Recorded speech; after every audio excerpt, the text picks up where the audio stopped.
अ, sir, अगला प्रश्न मेरा है कि सरकार बहुत ही अच्छा काम कर रही है, जैसा आप बता रहे हैं, बहुत सारे स्टेप्स उठा रही है। तो regarding the dealing with NPS, industry distress and other related issues, what steps are government taking, and हम इसके बारे में आपका ओपिनियन जानना चाहेंगे सर। देखिए, आप ऐसे देखिए, इसको सही तरीके से अगर इसको देखना है तो 2008 एज ए बैंकर मैं आपके साथ कुछ शेयर करना चाहता हूँ। देखिए, चूंकि आपने ऐसा क्वेश्चन पूछा, ये इसके लिए मुझे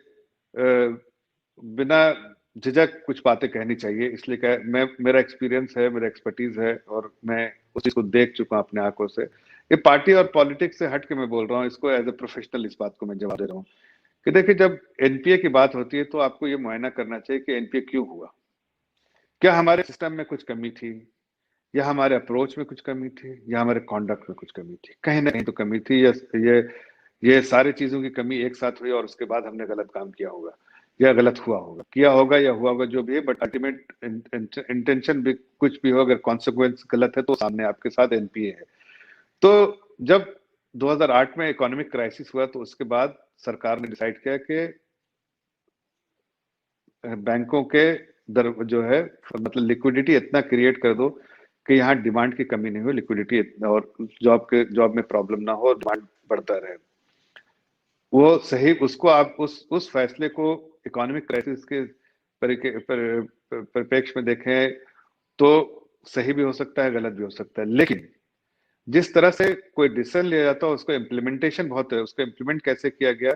और उसको इंटेंशन आपके अच्छे हो सकते हैं, कॉन्सिक्वेंसेस गलत हो, और उसमें आपने कहीं कॉन्सिक्वेंस गलत होने में कोई रोल अदा किया हो तो वो बाद में उसकी एनालिसिस होती है और उस स्क्रूटनी के बाद पता भी चलता है। तो 1947 से अगर आप देखिए तो हमारे बैलेंस शीट की साइज जो है 2008 तक जो थी, 7 तक, वो कोई 18 लाख करोड़ की थी, all banking sector put together, public sector. और जब सडनली जब है 2012 में अगर आप बैलेंस शीट साइज देखिए तो बढ़ के जो है वो 18 लाख से जो है वो 52 लाख हो गई। तो उससे समझ में आता है कि 3 टाइम जो है बैलेंस शीट साइज बढ़ गई। मतलब 6 साल में या 5 साल में जितनी लेंडिंग हुई वो 50 साल में लेंडिंग नहीं हुई। तो वो अपने आप में एक बहुत बड़ी बात है कि उसको फिर स्क्रूटनाइज करना चाहिए। तो उसमें जो बैंकों का रोल है वो गलत था,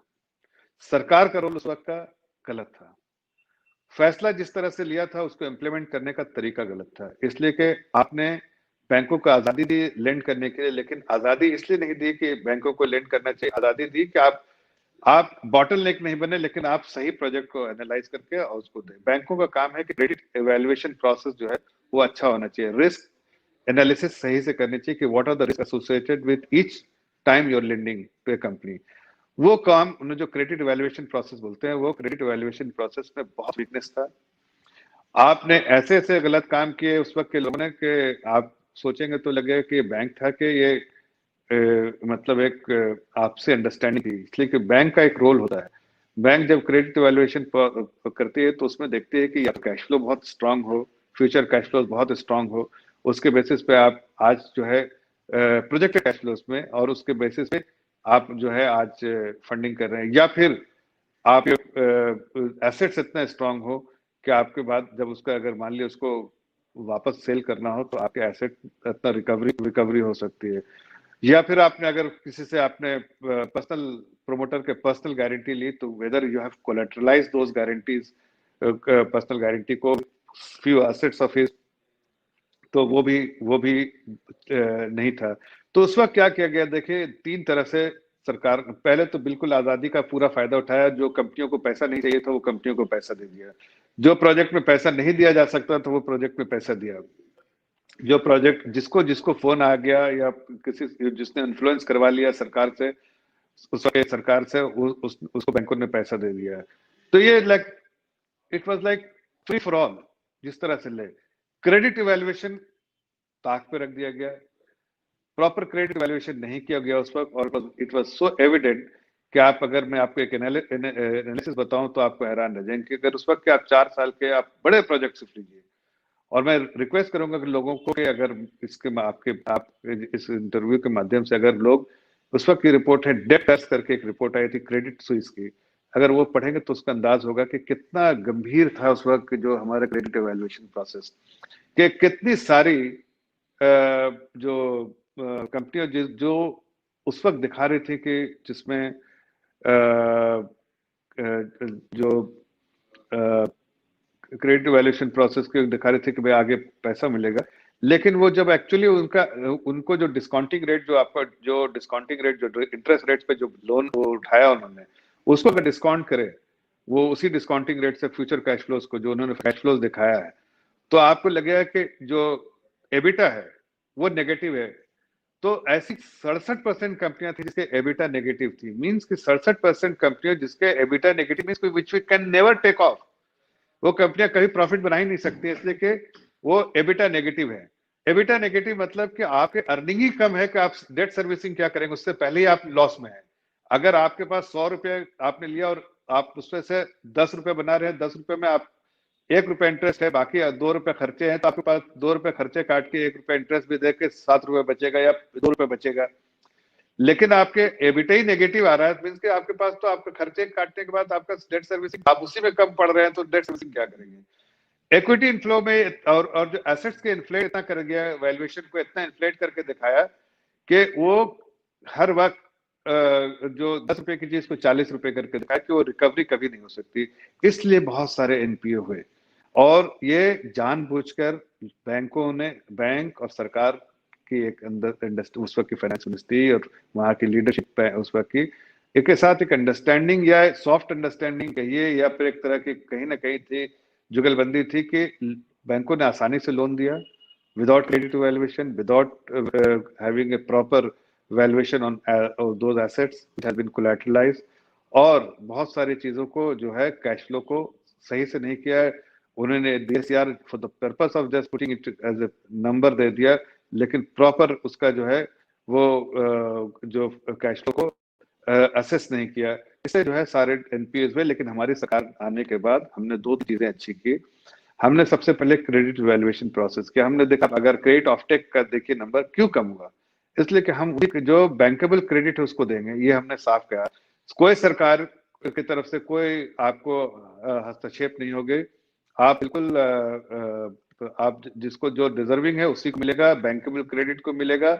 और बैंकेबल क्रेडिट नहीं है तो नहीं देंगे, और एसेट्स का भी सही से वैल्यूएशन होगा। वैल्यूएशन विल बी रिवैलिडेटेड बाय दो इंडिपेंडेंट वैल्यूअर से। ऐसी बहुत सारी चीजें हमने लगाए तो उससे स्लो डाउन हो गया, सीधे स्लो डाउन हो गया। जो नॉन परफॉर्मिंग एसेट थे वो तो होने ही थे, मतलब उसमें मेरा और आपका कुछ लेना देना नहीं। डे वन से बैंकर ने जो किया, किसके कहने पे किया, सबको मालूम है। लेकिन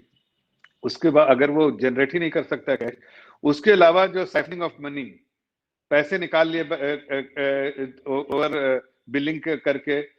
तो पैसे निकाल लिए, तो पैसे निकाल लिए तो जाहिर है कि आप उसको इक्विटी आप उसी से निकाल के उसी बैंक पैसे को इक्विटी की तरह डाल दिया आपने, उसको राउंड ट्रिपिंग करके। तो ये सारी चीजें जो हुई, और 3 लाख 3 टाइम्स जो है, अगर आपकी बैलेंस शीट 6 साल में बढ़ जाए,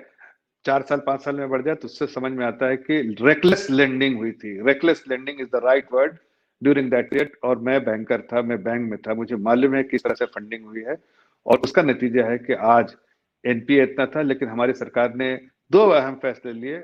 और ये सरकार को इसलिए कहते हैं, लोग बाहर में मानते हैं, ये हिंदुस्तान को छोड़ दिए, जो गलत नॉइज जो है ना अपोजिशन को, उसको इग्नोर कीजिए। बाहर की दुनिया कहती है कि जो आप आज तक एवरग्रीनिंग बार बार जो करते थे, उसकी सरकार ने बंद कर दिया। भाई ये सरकारी, ये लोगों का कैश, टैक्स पेयर्स का पैसा है, एवरग्रीनिंग बंद करो। कि 100 रुपया अभी आप नहीं दे सकते, फिर 100 रुपया दे दिया तो फिर आपको वाला पीछे दे दिया, एक और लोन खड़ा हो गया। ये बैंक करते थे। एवरग्रीनिंग बंद किया तो सारे, और आरबीआई ने एक कमेटी बनाई, उस कमेटी ने एवेल्युएट किया कि जो एनपीए है उसको प्रोवाइड फॉर। जब एमपीए प्रोवाइड हमने करने लगे तो हमें बहुत बड़े नंबर मिले। बहुत बड़े नंबर इसलिए नहीं बने कि हमने लोन दिया था, बड़े नंबर इसलिए मिले कि उस वक्त की सरकारों ने जो लोन दिया था वो गलत लोन दिया था, उसको आज प्रोवाइड करना था। तो when you provide for in your balance sheet, तो आपको एनपीए दिखेंगे नॉन परफॉर्मिंग एसेट। कल को अगर रिकवरी होती है तो I can write back in my balance sheet के इतना रिकवरी हुआ, आई कैन राइट बैक। तो सरकार ने बहुत सोच समझ के लिया। बहुत नेगेटिविटी इसके पीछे हुई, लेकिन सरकार का फैसला सही था, देश हित में था, और पूरी दुनिया ने इसको सराहा कि सरकार में, इसीलिए मैंने कहा कि प्रधानमंत्री कि लोग इसलिए ट्रस्ट करते हैं कि इनमें डिफिकल्ट डिसीजन लेने की क्षमता है, और वो सारे डिसीजन जिसको अनपॉपुलर आपको बनाए उसको भी लेते हैं, इसलिए देश हित में वही फैसला सही था। और आज बैंकों की हालत, तो बैंकों को पहले हमने